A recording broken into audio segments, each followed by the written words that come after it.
सुप्रभात बच्चों,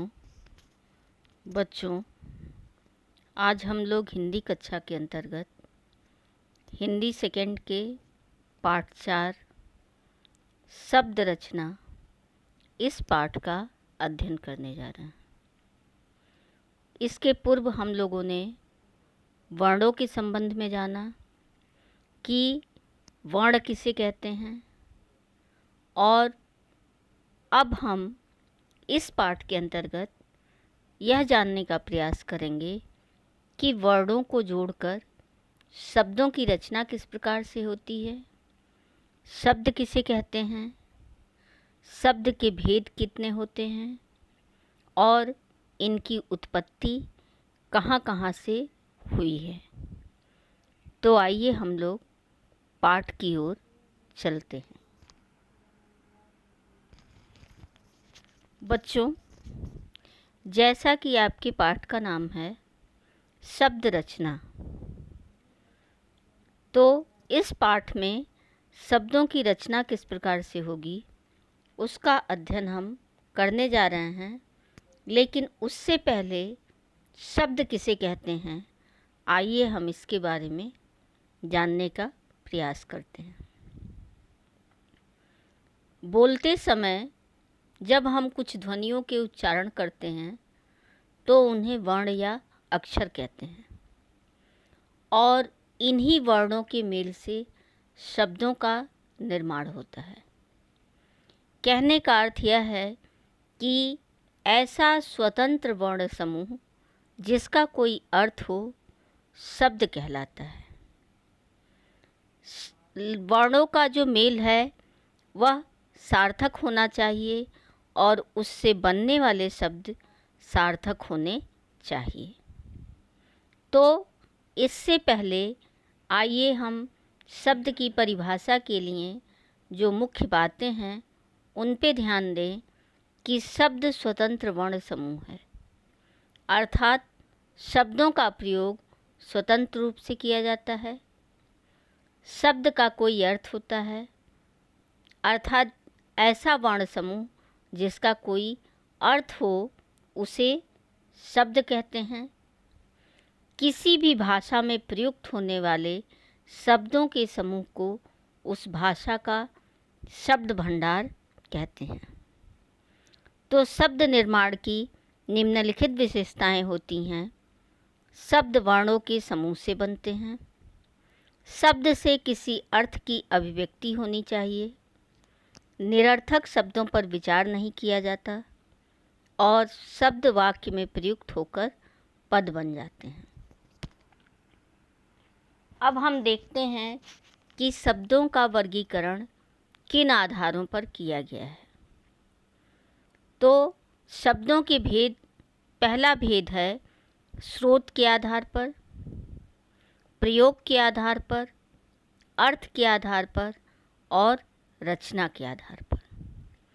तो शब्दों के वर्गीकरण का जो पहला भेद है वह है स्रोत या उत्पत्ति के आधार पर शब्दों के भेद। तो आइए हम देखते हैं कि स्रोत या उत्पत्ति के आधार पर शब्दों के कितने भेद होते हैं। हिंदी भाषा में अधिकांश शब्द संस्कृत से आए हैं और कुछ अपने मूल रूप में परिवर्तन करके हमारे हिंदी भाषा में प्रयोग किए जाते हैं। तो स्रोत या उत्पत्ति के आधार पर शब्द के 4 भेद होते हैं: तत्सम, तद्भव, देशज और विदेशी। तो आइए देखते हैं तत्सम शब्द। स्रोत या उत्पत्ति के आधार पर शब्दों के जो भेद हैं उसमें पहला भेद है तत्सम शब्द। तत्सम शब्द ऐसे शब्द जो संस्कृत भाषा से हमारे हिंदी भाषा में आए हैं और उनका प्रयोग हम उसी रूप में करते हैं, वे तत्सम शब्द कहलाते हैं। जैसे मान लीजिए कि आप कहते हैं रात्रि, तो रात्रि आपका संस्कृत शब्द है और रात उसका तद्भव शब्द होगा। क्षेत्र, क्षेत्र आपका तत्सम शब्द है और खेत उसका तद्भव होगा। फिर आपका तत्सम शब्द के बाद आता है तद्भव शब्द।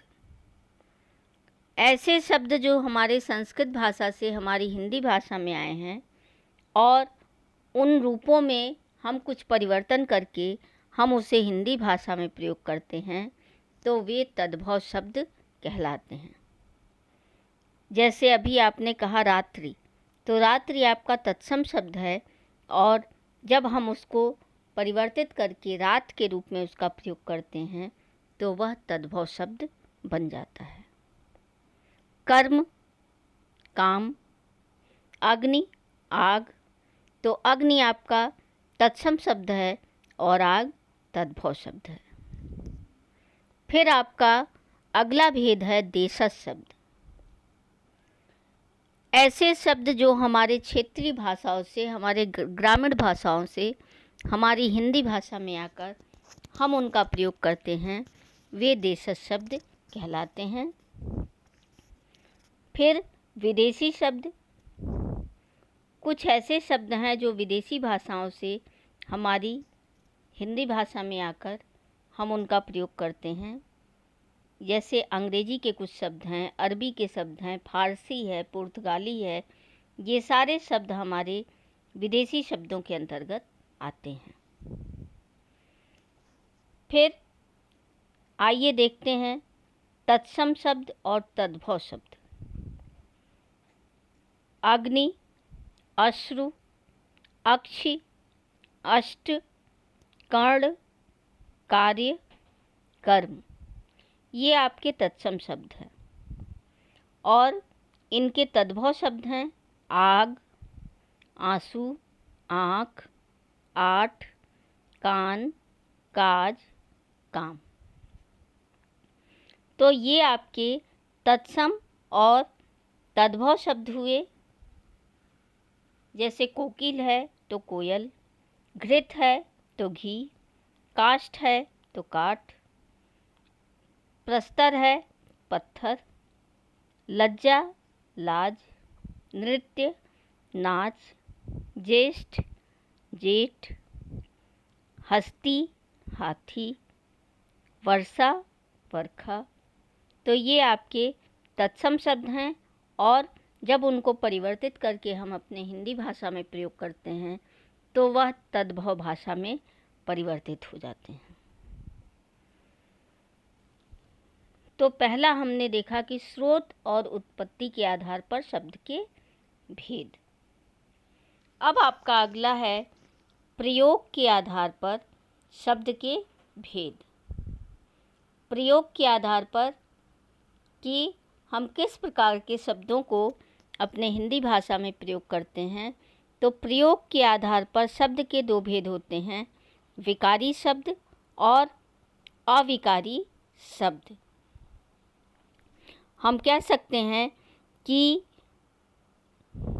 व्याकरणिक प्रकार से या व्याकरणिक प्रकार के आधार पर या प्रयोग के आधार पर शब्द के दो भेद होते हैं, विकारी शब्द और अविकारी शब्द।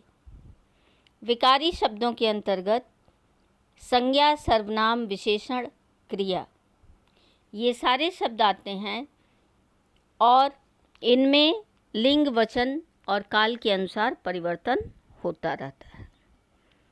दूसरा आपका है अविकारी शब्द।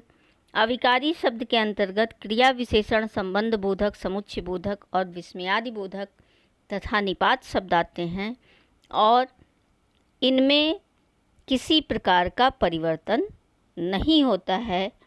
इन अविकारी शब्दों को अव्यय भी कहते हैं।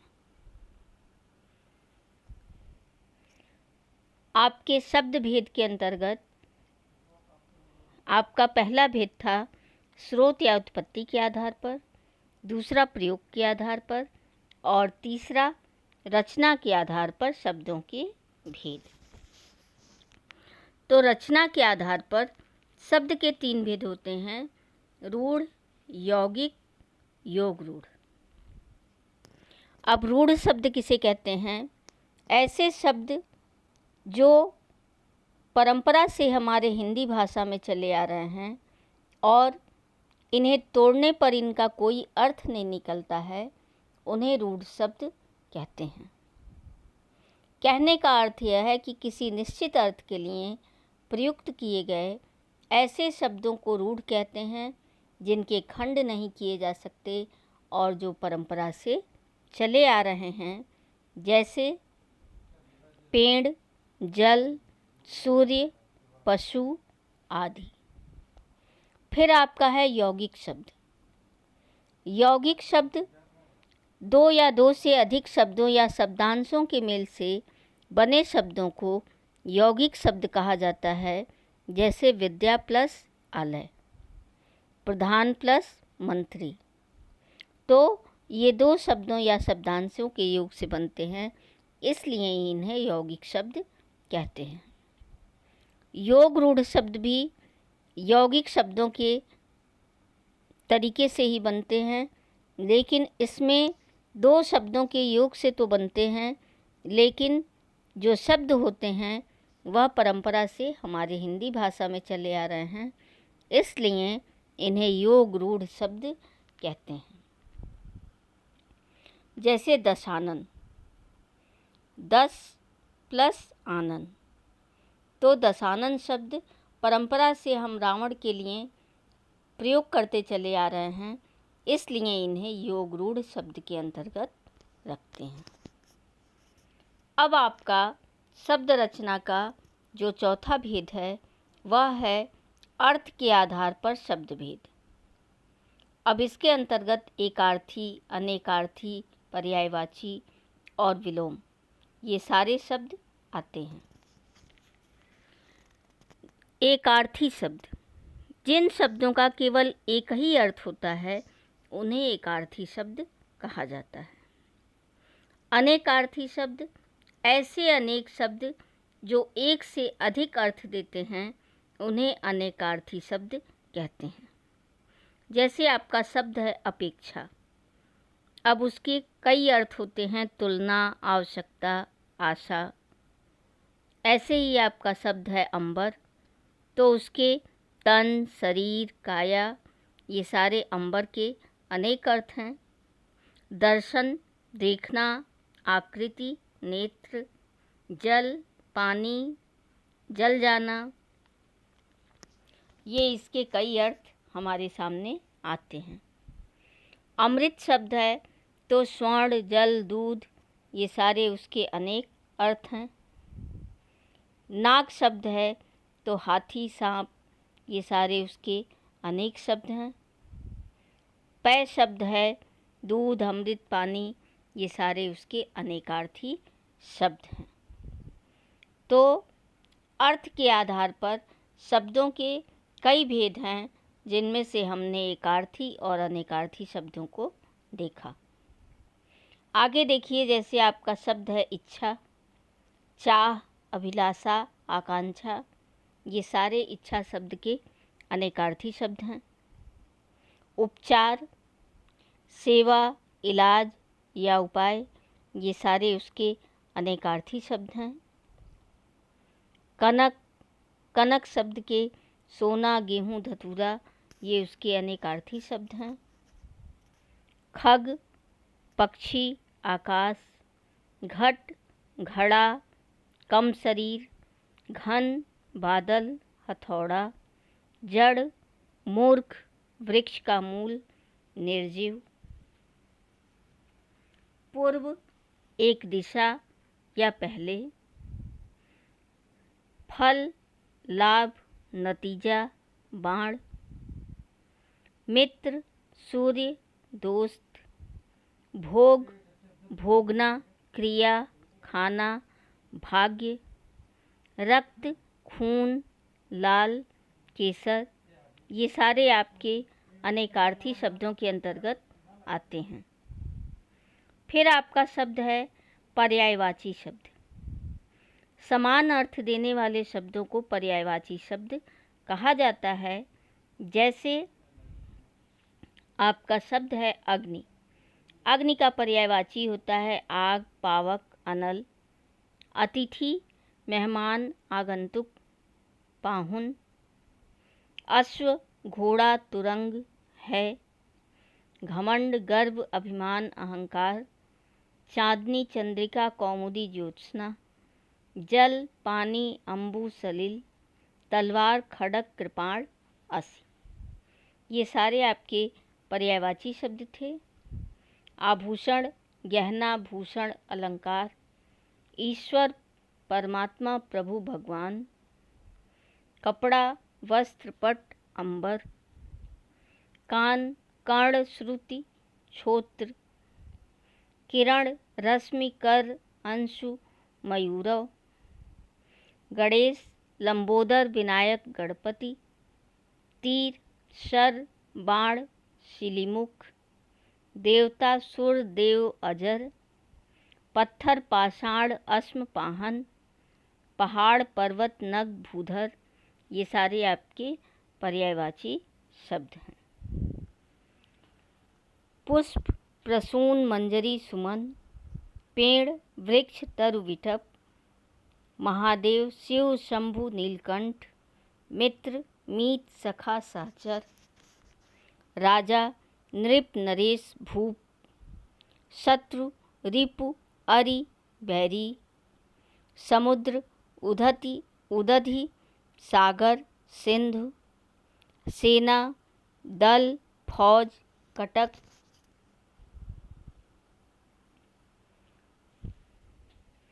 फिर आपके शब्द हैं विलोम शब्द। जो शब्द एक दूसरे के विरोधी अर्थों को देते हैं उन्हें विलोम शब्द कहा जाता है।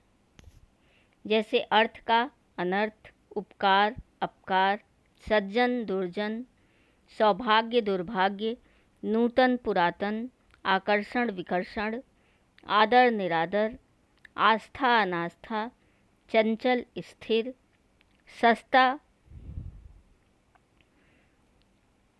महंगा, शांति अशांति, भोगी योगी, अल्पायु दीर्घायु, उच्च निम्न, उदयाचल अस्ताचल, कठोर कोमल, प्रस्थान आगमन, उपस्थित उपस्थित अनुपस्थित, अनाथ सनाथ, अमावस्या पूर्णिमा।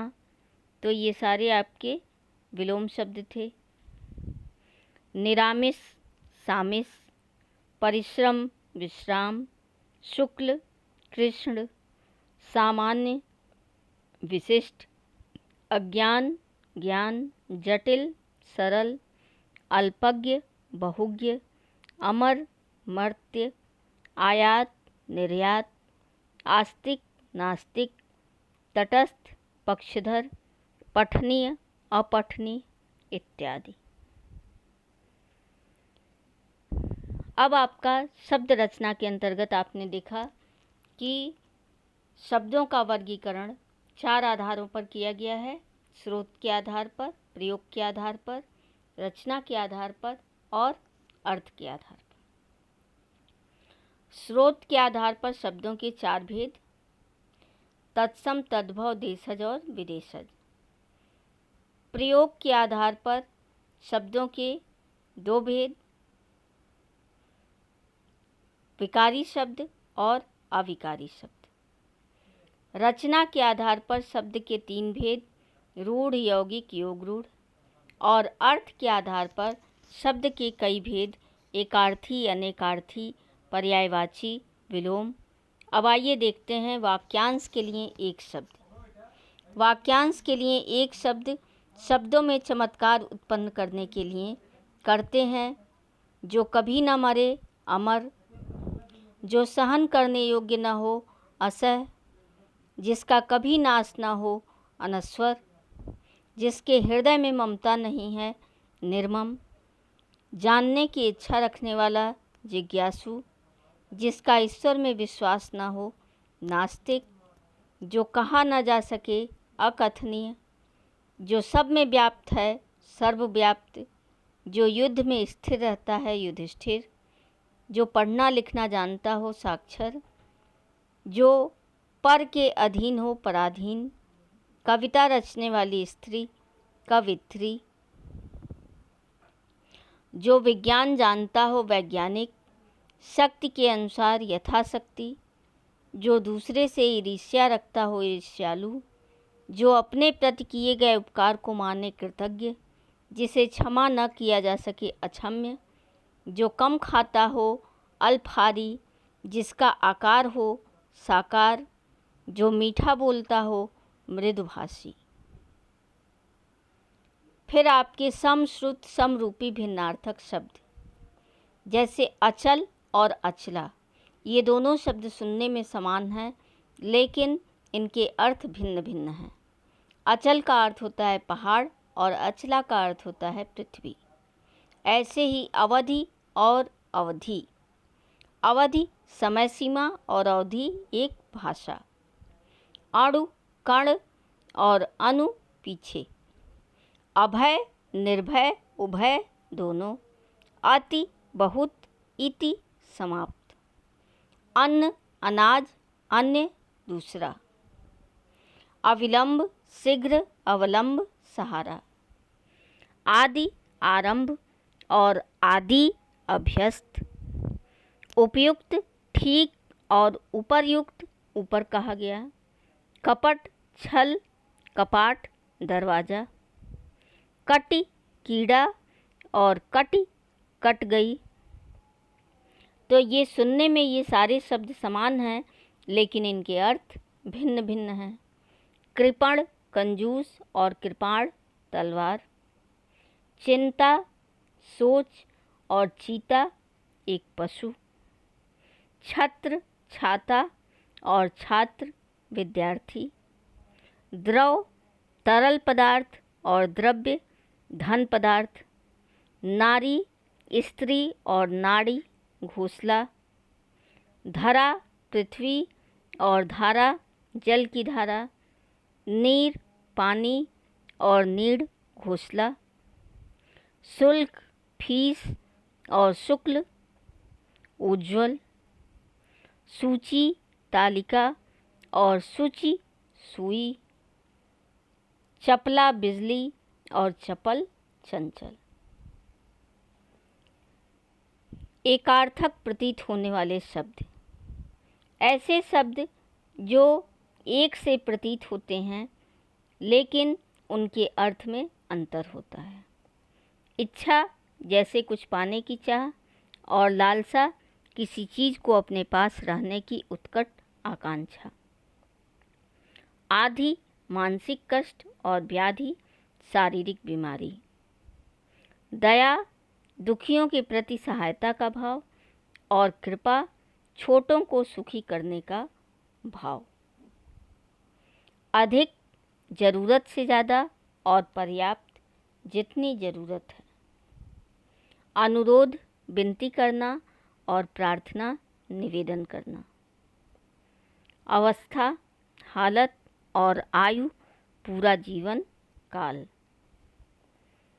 क्लेश मन की दुख खेद गलती करने पर दुख प्रकट करना। शोक मृत्यु पर दुख प्रकट करना।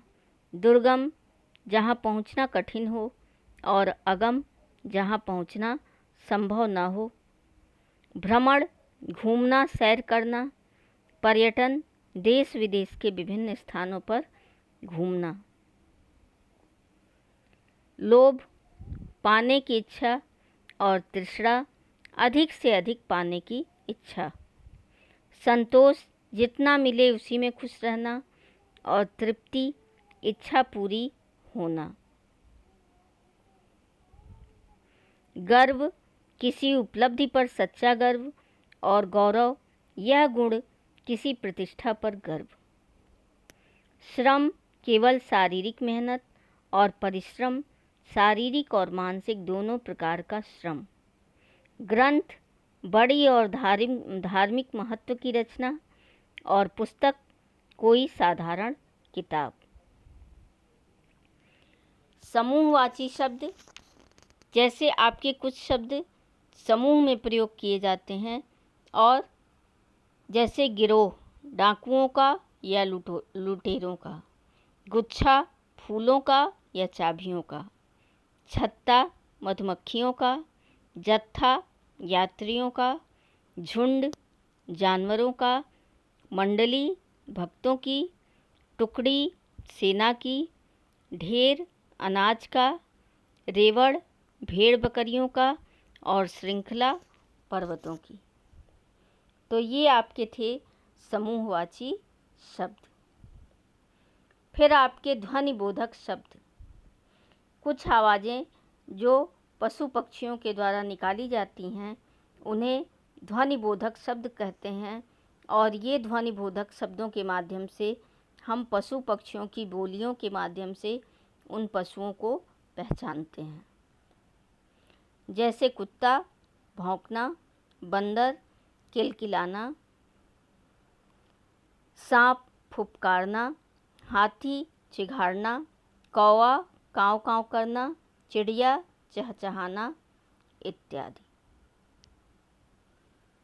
फिर आपके पुनरुक्त शब्द, जैसे धीरे धीरे, हरे हरे, सजातीय शब्दों से बने शब्द युग्म, दाल रोटी, आदर सत्कार, लिखना पढ़ना, विलोम शब्दों से बने शब्द युग्म, जैसे सुख दुख, देश विदेश इत्यादि।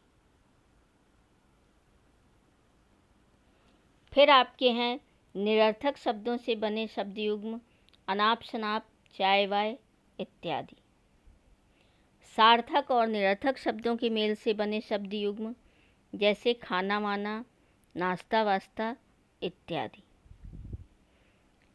तो बच्चों, हम लोगों ने पढ़ा कि शब्द वर्णों के मेल से बनते हैं, स्रोत के आधार पर शब्द भेद हैं, तत्सम, तद्भव, देशज और विदेशी।